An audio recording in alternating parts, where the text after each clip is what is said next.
Hey, this is Dominic, and this is your home for the cutting-edge conversations on optimizing your personal performance, lighting up your sex life, and living a purpose-driven life of your own design. These are the topics that Dominic and I have both struggled with in our own lives and still don't always get right. This is Brian. Welcome to the Great Man Podcast.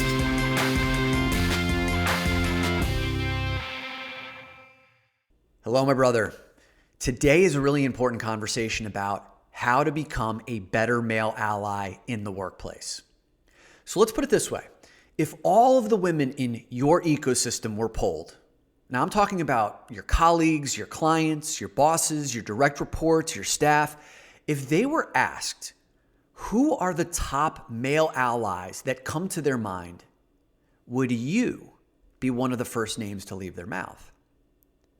Now, a key tenet of being a great man is creating environments where you and those you care about can thrive.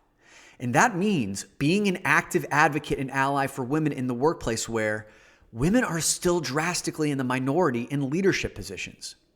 Women still make less than men. Women don't get access to the same networking and bonding opportunities with male leaders as men would, whether it's on the golf course or late night drinking activities or bonding over male issues, which causes them to miss out on advancement opportunities. The list goes on, but you guys get the point.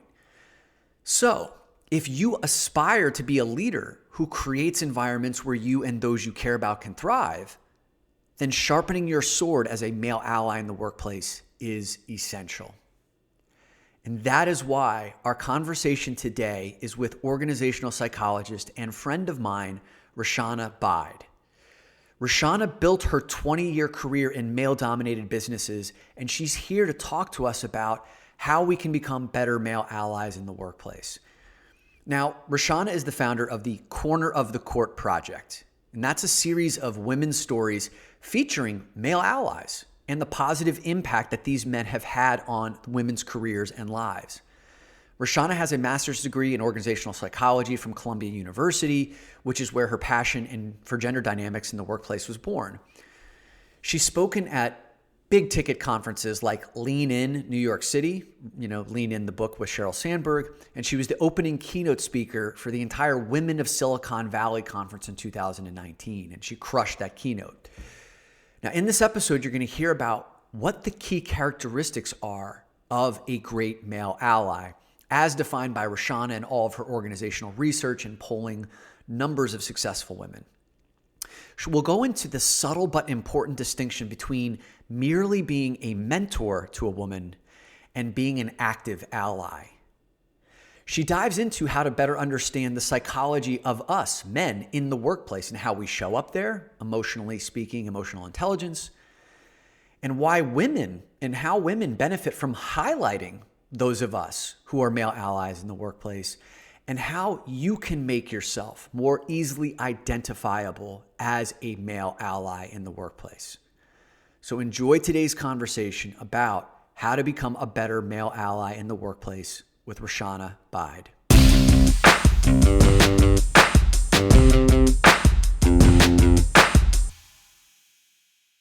Rachana, I've so been looking forward to this conversation. It's been a long time coming. It's hard to track you down. You've been avoiding me. I don't know what that's attributed to. I don't feel... Well, it's really great to be invited on the podcast, Dom. Thank you. Yeah, this is awesome. And one of the things that you have done that I've been such a fan of is your formation of what's called the Corner of the Court Project. And I read all of the articles that you post on LinkedIn. So for the audience who doesn't know what the Corner of the Court Project is, what is it and why did you decide to start it and what's the impact that it's having? Yeah, well, the Corner of the Court Project, it's a tennis metaphor for a woman athlete, the tennis player, who is playing a match on the tennis court, and her male ally is somewhere in the corner of the court, cheering her on, being her coach, acting as the ally that she has always known him to be. So that's what the metaphor is. And the metaphor and the project itself is a website, a platform of stories that women share about their careers. And in the story, they'll talk about challenges, they'll talk about triumphs, and embedded in those challenges and triumphs are the impact, or is the impact, of a male ally, and how a sponsor spoke up on her behalf and gave her the opportunity that she might not have been able to have access to. It could be a mentor that was her first boss and that is now someone she checks in with regularly as she continues in her thriving career. It could be, we have a lot of women that talk about family members. They'll talk about their first uncle or their uncle that gave her her first job, a part-time job. We'll hear a lot of women talk about their husbands or their fathers. So really, it's a platform for women to showcase their amazing successes and also acknowledge how we, as women, do leverage and appreciate the support that men give us. Beautiful. What prompted you to do that? Well, so the project itself is, I would say, a much more social media, LinkedIn friendly manifestation of my academic research in grad school. So in grad school here in New York City, here at Columbia, about 5 years ago, I started a master's program in organizational psychology. And a lot of organizational psychology and how people work together, there's a lot of roots of D&I, diversity and inclusion, identity. And it was through understanding organizational psychology that I really wanted to study, and this is probably of interest to you, Dom, men. And I wanted to understand how we could, as a society and as workplaces, leverage men's emotional intelligence to be amazing leaders of the future. And the future, in large part, that I was envisioning is the future we've been hearing about, which is increasingly multicultural, multi-generational, very diverse, non-binary. There's lots and lots of dimensions of diversity that I felt we were not preparing. And through my experiences in management consulting for 15 years, and then in financial services, I was seeing that there was so much change that we were about to experience. And for my 20-year career, at the time, 15-year career, I hadn't seen us really doing a lot to support the white men who typically were in the positions of leadership and power. So that was what sparked the research. And the two individuals in grad school that helped me really see this other side of men as leaders were my two best friends in grad school. Both of them were white guys, Dave and Eric, and they both hailed from traditionally masculine industries. Dave was an Army officer, and he had been on, at the time, 3 deployments, and since he's now been deployed 4 times. And then my other friend, the three of us were kind of a trio. Our other friend, Eric, was a professional golfer who now works in financial services. And so these are two guys that I said, wow, like they're really checked in. They're really able to tap into their emotional intelligence for their own leadership, and then also how they supported me and the other women in their lives. So that's where the research started. And then as I came to speak about the research, as much as I like to geek out in academic terms, it needed to be something that was a lot more accessible to people. And so that's where, when I started speaking about the research, it evolved into the project, because a lot of the audiences that I started speaking about this research with happened to be in the sports industry. So that's where, when I told my own story about my brother as among my first male allies on the tennis court as my tennis coach, that's how the research lived on in the form of the project. Yeah. And so as you started speaking out about this, did you find that you were one of the few voices covering this topic of male allyship and meeting men where they are? Or did you find that there were actually a lot of others doing this, and it's just kind of one of the well-kept secrets of this movement? It's such a great question, because my answer is like, no, there were not a lot of people doing this. And in fact, 5 years ago, when the research started, it was really difficult for me to even make a case to companies here in New York City to let me do this research on behalf of men. And very often I would get asked by both men and women, well, I don't get it, or you don't understand men, Rachana, which may be true. But they said, you don't understand, like, men don't really use their emotions in the workplace, and we don't talk about feelings. And so there was a lot of discussion of confusion when I talked about anything around how we can basically understand the psychology of men in the workplace. So it became clear to me that a way to study the impact of men was almost through the impact that they had on women. And so I was able to get access to interview men about, well, what is it that makes you so in tune to your emotions as you lead this amazingly large organization? Like, I was able to ask those questions when I had an entry point through a referral. And the referral was often, hey, Rachana, you've got to talk to this guy. He's an amazing leader, and he's a huge champion for women. So in kind of an interesting way, it was through my own agency and my own accessibility of being a woman that helped me have those conversations. And then I realized that as I was doing the research, actually, not silly, Rachana, but, Rachana, you also didn't realize yourself that you can't just research the men, you have to look at them in the system. So that's also why corner of the court, and I know you talk a lot about designing your future and designing your career. I look at design in a lot of different ways, and metaphors for me are a really great way to do that. So that's why corner of the court is also like a system. And there's not just one actor. It's not just the athlete or just the coach. There's fans, there's refs, there's umpires, there's ball boys and ball girls. There's a lot of people that contribute to this topic. And to go back to your question about how this is received, when I speak about this in the terms I've just been speaking about it, it's whether it's a metaphor or just acknowledging that there's different sides to the discussion. That's been a way that's been a lot more safe and generates a lot more discussion in a productive way. And of course, now since Me Too and since the Gillette ad about toxic masculinity, and also with an election coming up, a lot more people in the last 4 or 5 years have been much more woke, I guess, to the topic.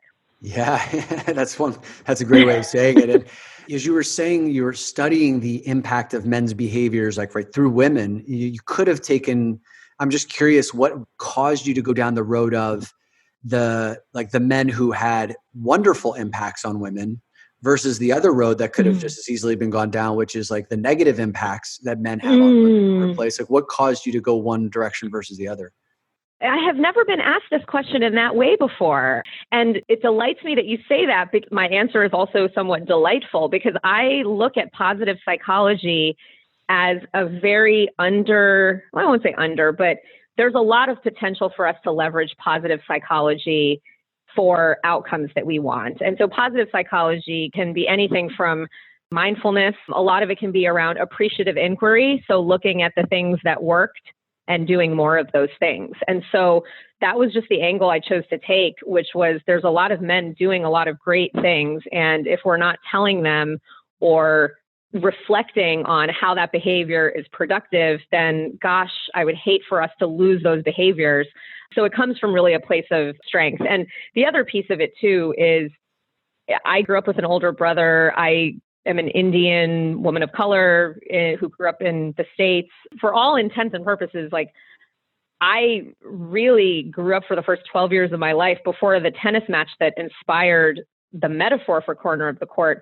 I didn't really think about my gender, and I didn't really think about my race at all until adolescence hit. And then it was kind of all I could think about. And so having a big brother in those early years sort of made me, I won't say think like a boy, because I don't know what that's like. I'm not, but I really had an affinity for understanding and growing up with boys who then became men and just appreciating their stories and who they were. So I think some of that probably also has a subconscious, deeper influence, to why I've taken that approach.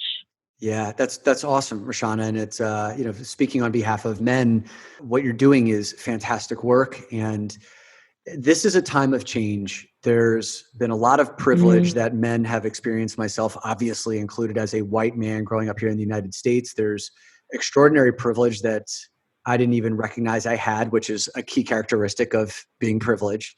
And there's a time that, many of us need to step up and broaden our perspectives and to listen harder, to drop our defenses, our defensiveness, I guess I would say, and to educate ourselves on how we could be better partners in the workplace and at home, better parents, friends, etc. And one of the things that I've learned in stepping into more of these conversations, into more of these arenas, especially with women-only organizations, I found that there's a spectrum of where women are in terms of their desire to connect with men or to meet men where they're at. And what I mean by that is there are some women who have been so hurt by men over the course of their work lives, personal lives. When I say hurt, it could be physical, emotional, mental. And so understanding that not every woman is going to want to come to meet a man where he's at, because you speak to large audiences of women where the entire spectrum is there. When you start sharing like this, what is some of either the feedback or resistance that you may experience in those settings? And then what are some common forms of that and how do you navigate through it?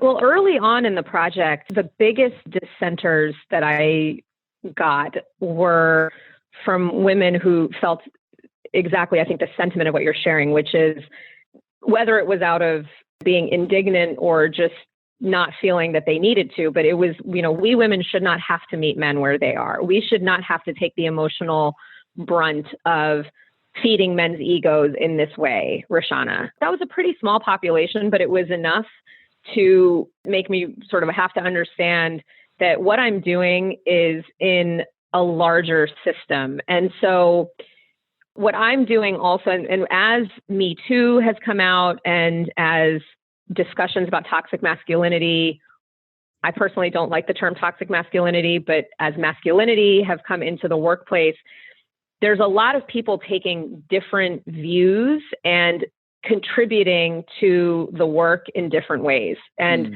my way is just one small piece of it. And I say this with a lot of confidence because this is a really new field. Men as allies is, as mentioned 5 years ago, it didn't really exist, or the people that were doing it were talking about men as mentors, or they were talking about men as gender champions. We never really, as a community of researchers doing this, only recently did we come up with the term or adopt the term men as allies. And that's been what stuck. But over the years, people have been taking different angles of this. And I know the community of people that do this pretty well because we've all supported each other's missions. And so some folks who do this work take, and I can give you names of these people because they're dear friends of mine now because we all do the same type of mission. Some of them look at what are the behaviors that we can do to train and educate and teach men how to be better allies. And so that could be really looking at the microaggressions that happen, which potentially people who listen to your podcast, who read about these things would read about. So a woman being interrupted in a meeting or an offensive joke being told, bystanders who actively stand up and say, actually, like, that's not cool what you did. That's allyship. And there's a whole section of researchers who address that and equip and teach men how to do that.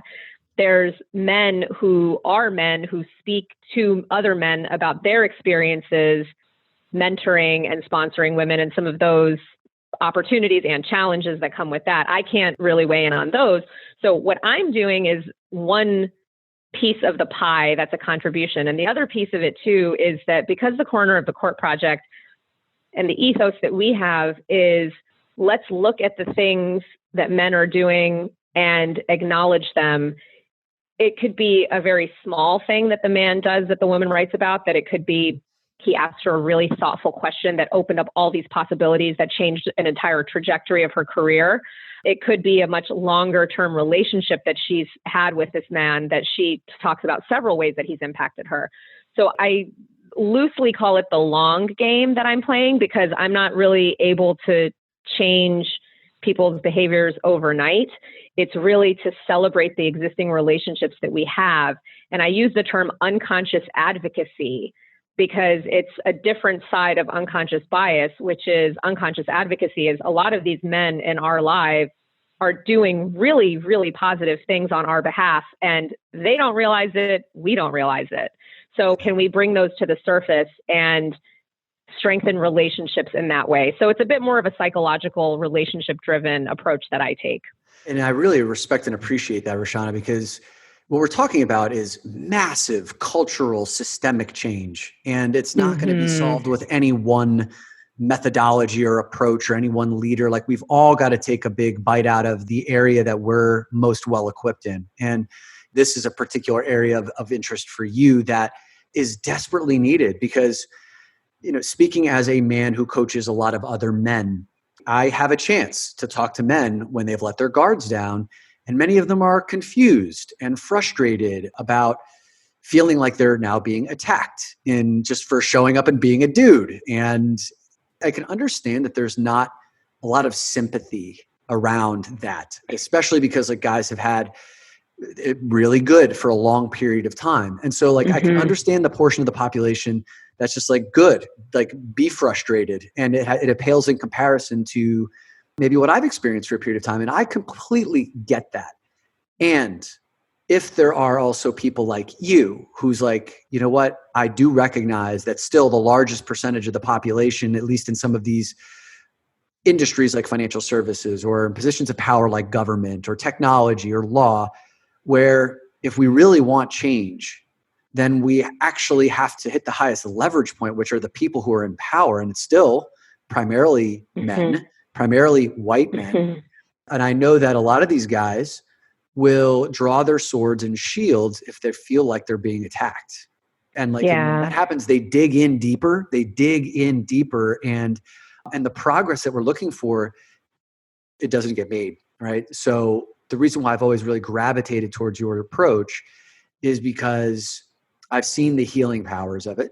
I've seen like you were saying, making this unconscious advocacy turn into conscious advocacy. And when men, and like, here's the other thing, like we as guys love to be praised. Like we love to, right? Like when we find out we did a great job. You think I don't know that, Tom, do you? No, I'm just teasing. I know you know that. So here's a story about Rachana. So last year I got an invitation to speak at like a breakout session at the Women of Silicon Valley event. It was like, what was it, Rachana? Like a 3-day summit? Yeah, big event. Big event. And it was like prestigious. And I was going to be one of the only male presenters there. And it was like a half an hour breakout segment. And I couldn't make it because I'd already had a keynote speech scheduled. And so I was like, but I got a person who's amazing. You need to talk to her. And I introduced Rachana, and Rachana ends up locking down opening keynote speech of the entire summit. Right? So like you kick the door down on that. And then I recently, in the mail, I got this brilliant box of cheeses and curated meats as a thank you from you. And I was like, I'm a good boy. I want to make the project about other people's experiences. So the only story on the website is the original story, which is of me and my brother. I have so many men like that. And for me to send you a meat and cheese basket, that's like a very small token of my appreciation for what you offered to me. And I think you've said quite a few things that I wanted to respond to. And one of them is that very speech at Women of Silicon Valley in May 2019, I remember that was a 30-minute speech where I got to share all of the empathy-driven, I would even say love-based stories and talk about how our project was created using design thinking. And so it was iterative, and the project itself is as much a reflection of our own societal iteration on these topics. And at a conference in Silicon Valley focused on women in tech, that resonated really well because I could tie it to product design and product development. It was also a pretty risky time for me to give that speech. And I thought about it later and said, gosh, if it had been 1 year prior, it would have been too soon to get up there and speak about men as allies. And potentially 1 year later, and we're coming up on that in a couple of months, maybe it would have been too late. So I think there's also an appreciation of the individual, which is you, Dom, and then also really keeping a pulse on what's happening in the environment that we're around. Everything, again, I'm a psychologist, everything works in a system. So yes, absolutely. That was in no way to stroke your ego, but it was really genuine appreciation for the doors that you opened for me. Well, thank you. And it was so easy to, and I felt great when, like I said, you kicked the door down and got that opening keynote when they were just offering a little like back room side presentation. I was like, wow, that was amazing. I would have been the first one to sign up for your session. I know. And really, Dom, if I may, you referring me, again, of course, it gave me that 30-minute opening keynote. And then 7 months later, I was in Amsterdam as the MC headlining the 2-day European Women in Tech Conference. And that was a whole new opportunity for me to be in a different continent and interview amazing tech leaders. So get my name out there even further as a broadcaster and an MC. So just that one seemingly small act of, oh yeah, I can't make this, but I know an amazing woman that I can refer, that's opened so many doors for me. So those are the types of things that when I read back on the stories that women have submitted and as I interview them, it's often those seemingly small moments that lead to really great things that the woman feels really proud of. That's awesome. Knowing that like that one door that was opened that led to all these other things that you were able to create for yourself, but also that I played a role in that. And I continue to love to do. And one of the things that's most rewarding about doing these interviews is after we finish the recordings and I get a chance to hear all these amazing stories from super talented women that I've either done work with or they're a part of my lives in some way. After it's over, there seems to be this like deep and genuine appreciation for being seen and heard, to spend the time to just listen to your story and have a genuine inquiry around your life and what lights you up. And just that simple act returns so much appreciation in my direction, even though like my gift is this, what we're doing right now. And I wish more men could understand that. In many cases, like really the only thing that's needed in many cases is just to be seen, heard, and understood. And from there, like I think we could build there's a lot of progress to be had in just starting with that stuff. Yeah. And you are looking at especially helping women in male-dominated industries. And I know that not all women have even at least one amazing relationship with a male. I know that that does not apply to a lot of women, but there are a lot of women who it does apply to. And there's a lot of women who have awesome relationships with their guy friends, or they're able to relate to their own femininity through their relationships with men. And so while that's not necessarily something we talk about overtly in the workplace, it's there. And so that's been another really interesting after effect or unintended consequence in a good way of the project, is that it's really also helping men and women just talk as gender partners and coming to solutions together. And the other piece about it too, when you look at women in traditionally male-dominated fields, it almost is the same side of the coin that we as women face, is there's only room for so many men, women, humans at the top. And in a male-dominated field, there are lots of men that also feel like they're getting left behind. And so, I spoke to a buddy of mine who works at a bank, and he was telling me, and by all counts, he is,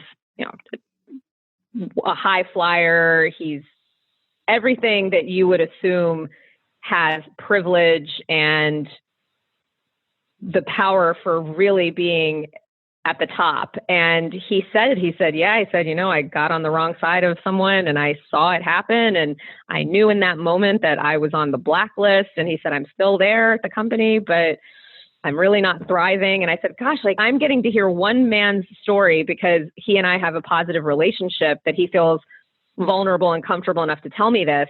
There are hundreds of men at his company that didn't even make it in that boardroom to make a mistake, whether it was a mistake or not on his behalf. I wasn't there.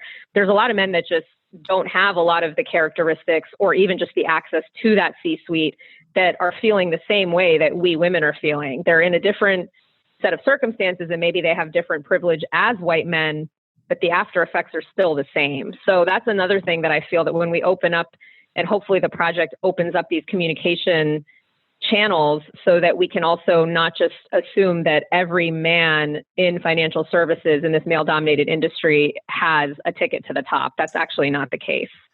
Glad you brought that up, because one of the things that I've learned over these last few years and really listening to intently to both sides, so I'll get women who pull me aside and tell me everything that's going on, and I get guys who pull me aside and tell me everything that's going on and without the filter on. And one of the things that I've learned is that if we're talking about white men specifically, while we have extraordinary privilege and advantage in many environments that we operate in, the assumption can be sometimes, I'm taking like a collection of themes of conversations that I've had. The assumption can be that these guys don't have problems too. Like that these guys have it all perfect. And many of these guys are, like they're stressed out. They've got so much going on at work and at home. They're not maybe advancing as quickly as they would like to, or they got passed over for something, or they didn't get the bonus they were looking for. And again, while in comparison to people who have it harder, their lives are still much better, but they don't have anything to compare that to, right? They still got problems. And these conversations happen around gender dynamics. And it's assumed that they've had every advantage and silver spoon given to them. When they experience that coming at them and they look at their own lives and it doesn't feel that way, it's revolting to them. And that's what causes like even more anger and frustration and an unwillingness to step into the arena. One of the things that women's groups keep coming up to me and asking me about is, how do I get more men to attend these workshops that we are hosting? We've even said, this is a co-ed event. We'll put your name in the title and in the subtitle. Everyone's welcome. And then we have the event, and 5 to 10% of the audience at most is men. And the answer for me is quite clear. It's, men don't understand what their role is supposed to be. They are afraid of what's going to happen when they go in there because they don't know if they're going to be attacked. They don't know if they're going to say the wrong thing and get pulverized. And one of the things that I'm actually on I'm on a bit of a mission here to do this the right way. But I actually think that there need to be more men's circles to discuss some of these issues first. They can fumble around. They can ask the question that would be inappropriate or triggering in mixed environments because quite frankly, they're not ready yet. And the way that I would propose doing this, and I would actually love to get your feedback on this. I'll use a quick aside as a story. There's an investment company that I used to be in the same industry with that is very well respected, but they have like a white dude problem, right? Like the 60 partners at the top are pretty much all white guys. And they decided to hire a chief diversity inclusion officer to bring their company into today's era. And the chief diversity and inclusion officer just started having conversations with women at all levels of the organization and casually started asking them, who are the male advocates? Who are like the top advocates that you see standing up for women in this business? And I think it was like the same 6 names kept coming up over and over and over again from women at all different levels. Like these 6 partners, these 6 partners, these 6 partners. So the D&I officer took these 6 guys out to dinner, not telling them why. And when they got to dinner, he was just like, you 6 have been identified by the women in this business as being the top advocates. What are you doing? How are you doing it? How do we replicate you? And when the 54 other partners found out that they were left out of dinner and they wanted to know why, and they found out that it was because, these 6 men had been named by the women of the organization as the standouts, they were like, how do I become one of those guys? And so what I would say is, if we want to start actually having thoughtful discussions, and I believe we need to have men's groups to do that, then have the women identify who those men are. Right? Like those 6 guys now become the men's group.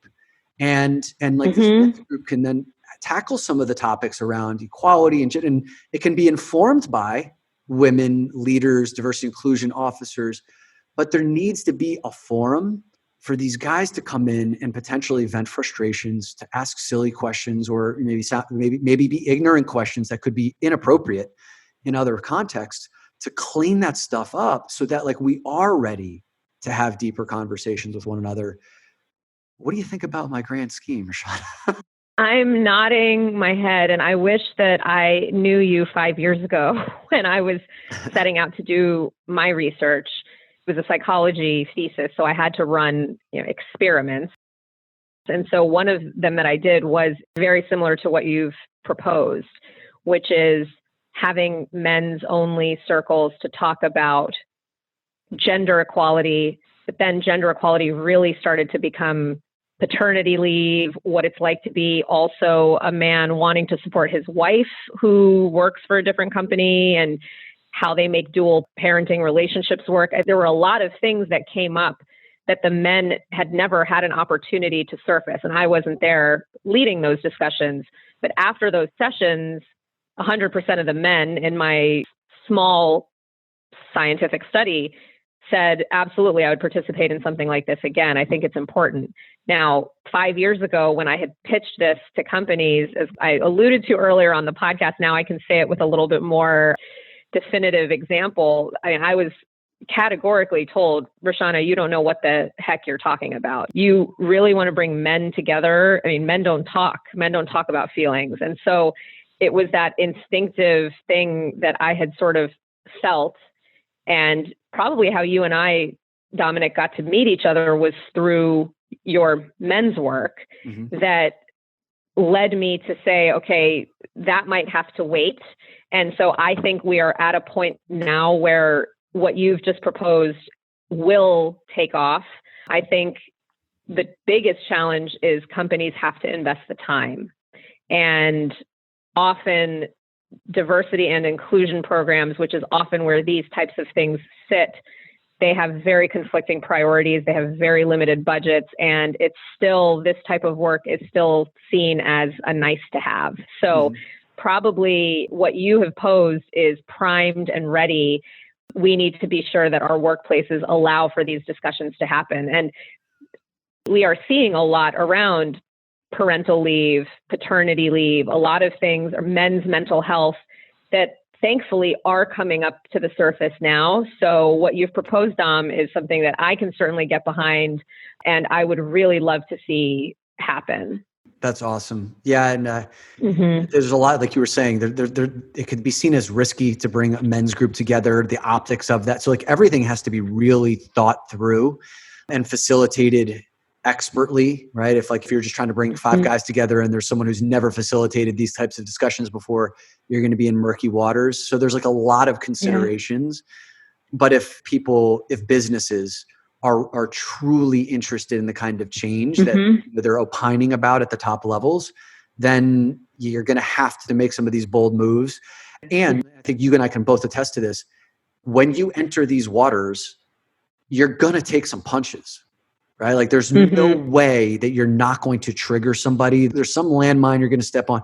No matter how articulate you are, well-spoken and researched you are, there's always something that's going to get kicked up because these are deep-rooted issues for many of us in our lives. And as long as we can understand that, I've been knocked around a few times, man, and it doesn't feel good. But I've also learned a lot as a result of that. Yeah. Right? Well, that's a piece of growth mindset that is at the foundation of doing this work. There's emotional intelligence, there's empathy, they're all in the same family of having a growth mindset. And one of the examples that I heard just last week, I was at the Watermark conference moderating a panel about allyship. And Ray Arata, who is the founder of the Better Man Conference, he was one of my panelists. He does a lot of men's work as well. And he was vulnerably sharing how he had received feedback from something that he had acknowledged on social media was very favoring men and not women. And so when he got that feedback, he said, wow, thank you for that feedback. That's not the man that I want to be. And when he said it that way, he told the story in his own words, but that phrase really stuck out at me. And I repeated it back to the audience a few minutes later. That's not the man I want to be. That's a very non-defensive growth mindset way of responding because it wasn't, well, I didn't mean that, or that's not the kind of guy I am. It was none of that. It was, wow, I aspire to be something else. And thank you for the feedback. And so that's the type of spirit, Dom, that I hope we can see when we do this work, whether it's in a workshop and then eventually that's just how we treat people in general. And I've seen also that when we seek to meet men where they are, if we do that right off the bat, so inviting men to a women's event, I can see why many of the men wouldn't really come because they don't necessarily understand what their role would be. So being very intentional about and very clear about this is the role that we want you to play. So often when I do male allies workshops, I will do it with the goal to educate and to foster and moderate a discussion. but also to have this celebratory part of it, the celebration of men as allies. And so we always close on a positive note. And I'll talk in a second. I can share what we do that's not so positive or not as easy. That's the hard stuff. But we end with the acknowledgement of the men in the room. And often the men in the room are because they've been personally invited as a champion by one of the women attendees. Usually when we do that, we get about 70% women, 30% men. So not all women either have a male ally or are able to identify one that they want to bring. So we usually have about 30% of the men in the room. And it's important for two reasons. One is the celebration part of it, which is kind of the physical manifestation of the stories on my website, acknowledging and sharing positive examples. But then it also gives us as women what we intended by inviting men in the first place, which is, well, let's all understand what we all need to do to help women in the workplace. And very often that also, through my research, and a lot of the research I did was interviewing the very types of guys that you just mentioned, who had been over and over, time and again, cited by women at their workplaces as being great champions for diversity and great champions for women. In talking to them, when I did my one-on-one interviews with them back when I did the research, all of them were very, very self-aware and quite able themselves to talk about a time when they had felt marginalized or understood what it felt like to be in someone else's shoes, not with the overt privilege that we think men have. And so there's lots of exercises that I do in my workshops where right off the bat, we allow the men themselves to very anonymously, but in a safe way, share their own diversity story. So now we're opening our hearts to the men as well as we, expect them to open their hearts to us. We can't do that unless we give them a voice as well. That's awesome. In a few minutes, I want to close with what are some of the workshops that you run and ways that people can get in touch with you if they're interested in doing work. But I think it would be helpful before we get there is the conversations that come up quite a bit in the workshops that I run with groups of women where they're asking the difference between mentorship and advocacy. And I'm just wondering if you have a delineation between those two. And then also, you have a whole list of things that great male allies do, that if you could share a couple of those, because, let's say someone has listened to this episode and now they're really inspired to be the first mover, right? And to maybe strike a relationship with a new male ally or a male advocate or a male mentor. And what are ways that you can pick out a guy who's much more willing and likely and capable, right? The low hanging fruit, give us ways, first of all, to delineate maybe an advocate versus a mentor. And then what are things that a good male ally does? So the stories on our website, and it's a great point. It's actually a mutual friend of ours, Dom, that told me, in addition to the stories, you've got to also continue to break it down for me. I'm a guy. So what are the behaviors that I need? And so that's where some of those articles and the lists of all these stories, here are the behaviors of what we're seeing great male allies do. And those behaviors, again, since I don't look just at sponsorship or just at mentors, I really look at the relationships that women are choosing to celebrate. We have a wide variety of flavors of sponsorship and advocacy on the website. So I would say, Rachana, I was just going to say that I will link that in the show notes, the Corner of the Court Project website. Oh, thank you. Thank you so much. Yeah, there's a section about articles, and we've got 2 articles, one with 5 tips, one with 6 tips, and then also some aha moments that are a little bit more kind of deep systemic psychological things that I've also been able to notice. But the hard examples of what is it that men are doing and how they can be advocates or sponsors or mentors. One example was a woman who she was an early contributor to the project, who said that everyone, if they want to advance, needs, and these are her words on the website, needs a friend in the room. And so she talked about how after work, she was working late, but she didn't know that this meeting was happening. And in that room, her boss spoke up on her behalf when no one else really had. And he put her forward for a position that others in the room, all men, didn't consider her for. And so she calls it a friend in the room. And she even implores the readers of that story on the website to think about who their friend in the room is. So it's kind of your question as well. Those are advocates and sponsors. There's also mentors.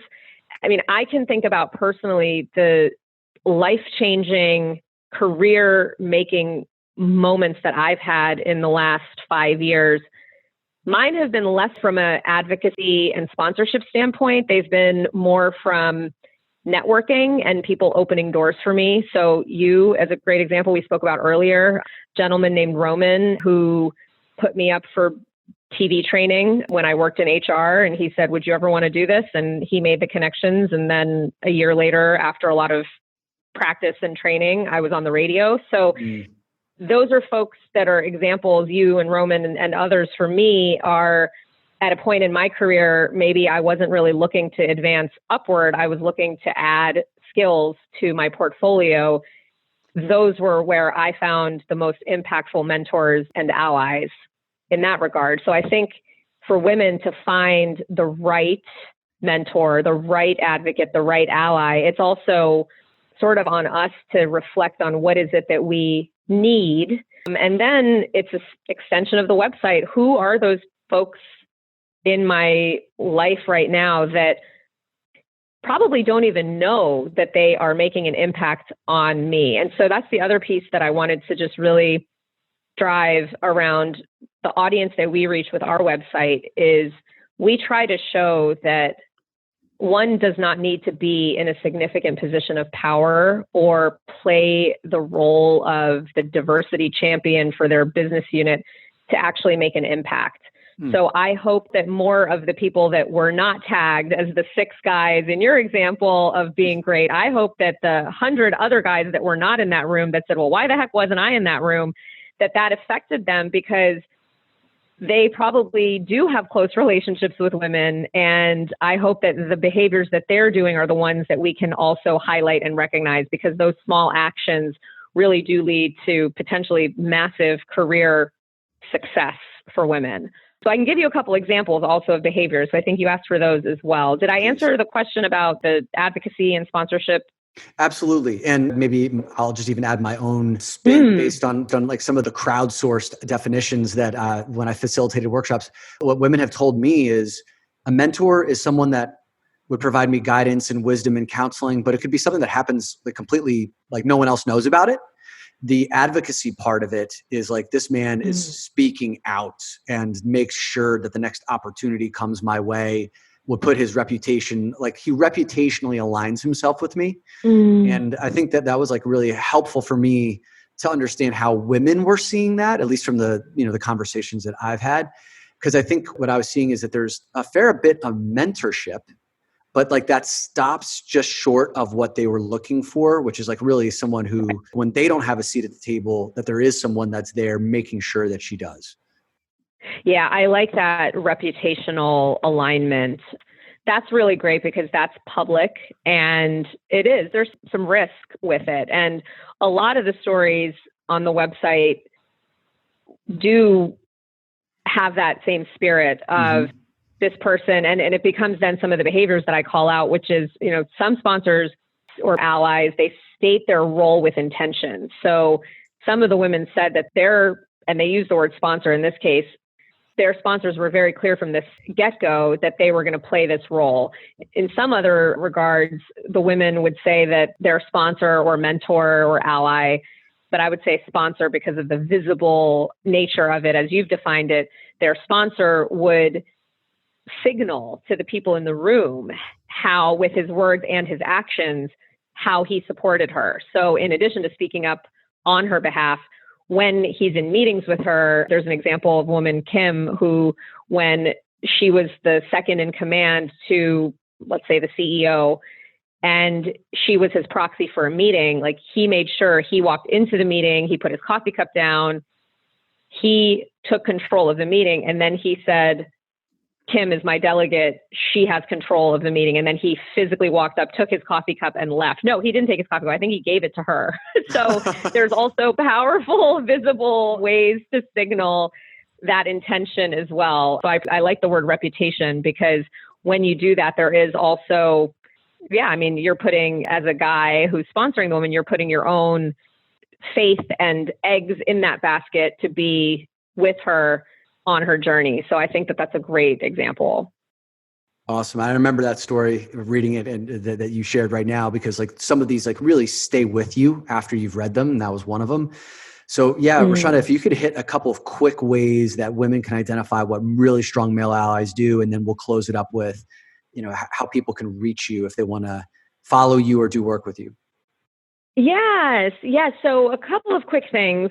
The first of the many behaviors that we've seen, one is really anchored around authenticity and shared connection. And so this is not always something that we can easily teach, but I wanted to plant it here as you asked the question as the seed for the beautiful tree that's going to grow of empathy and how we're going to be able to continue these conversations going forward, because we can only do that if there's a real authentic place that people are coming from. And I believe that men don't ask to be allies and don't ask how they can help if they don't truly mean it. So I think already asking the question, if people are listening, and there's men in particular that are listening, I think we already can trust that it's coming from a place of the type of man that they want to be.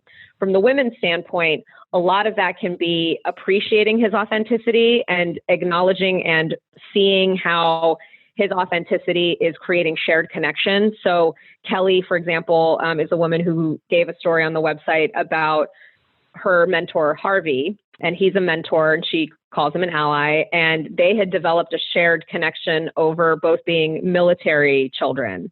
And so what wound up happening over time was, as Kelly moved in different companies through her career, when she would check in with Harvey, he knew that as a child of the military, she moved around a lot. So a sense of belonging and networking with people with purpose was important to her. So he understood her values, and therefore his way of mentoring was to introduce her to people and help her build her network so she could feel that sense of belonging. That was something that she valued. And because she knew herself, and this is where, when we talk about what can women do, a lot of the work is on us, not to fix the men or make them our allies, but to understand what it is that we can get the most benefit from, or how we can maximize the power of these men that are in our lives.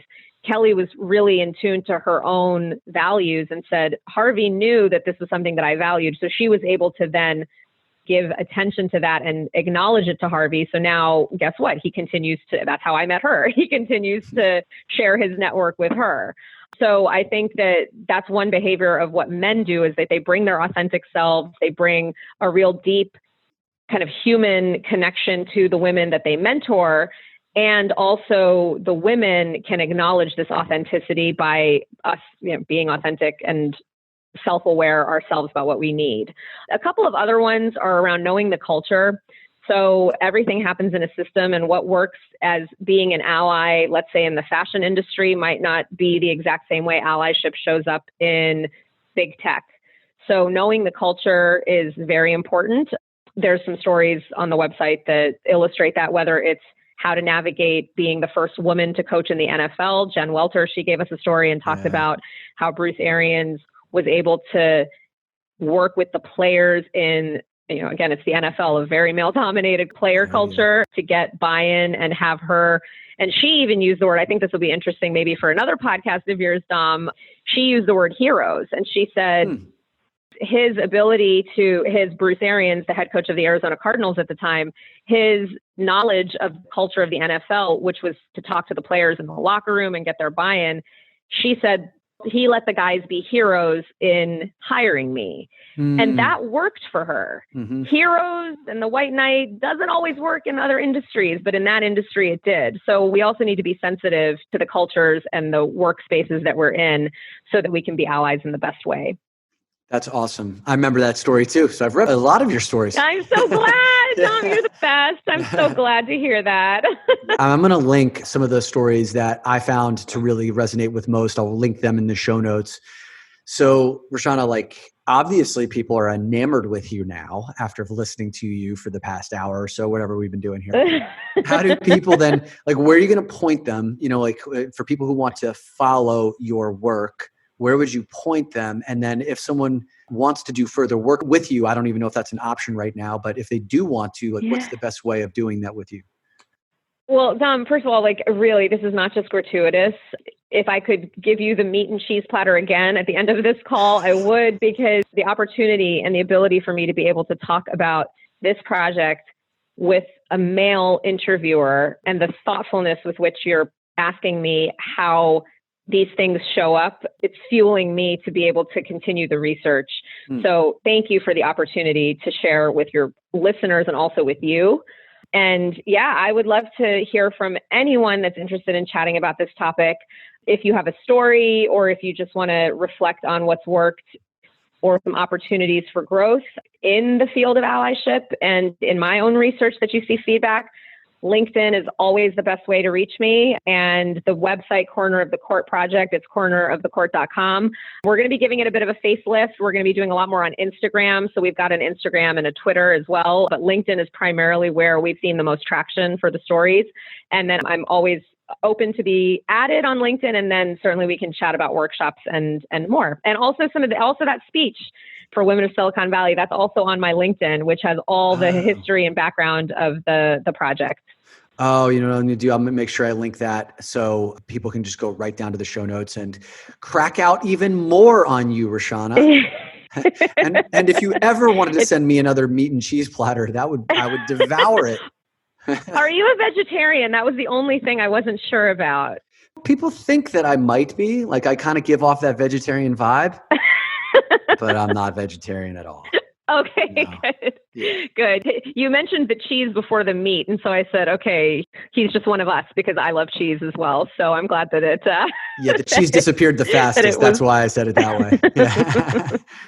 Rachana, this has been amazing. Thank you for not only sharing your wisdom here, which was delightful, but more importantly, for the impact you're making in the world. We love you and we need you and we appreciate you for it. Thank you so much. This has been a real joy. Thank you.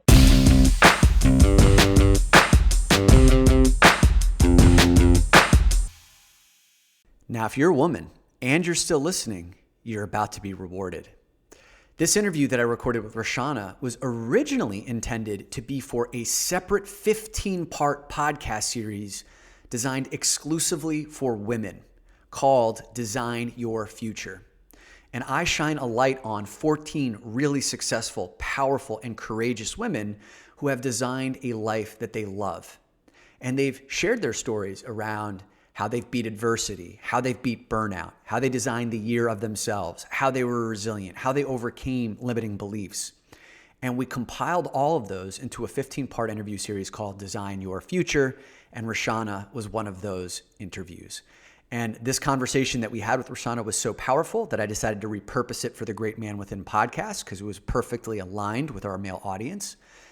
But if you want access to that 15-part podcast series, you can head over to doinnerwork.com and the resources tab. So doinnerwork.com/resources, or just go to doinnerwork.com and click on the resources tab. And you will see at the top of the screen the way to get access to the 15-part interview series around Design Your Future, shining a light on 14 really successful, powerful, courageous, and vulnerable women who are sharing their stories for you so you can design a future that you can't wait to live into. So head over to doinnerwork.com/resources. And fellas, if you're listening here and you want to become a better male ally, listening to those episodes will be a tremendous way for you to begin that work. And also, send that along to someone that you may think would be interested as well, because there are no doubt women in your lives who need to hear those stories now. doinnerwork.com/resources.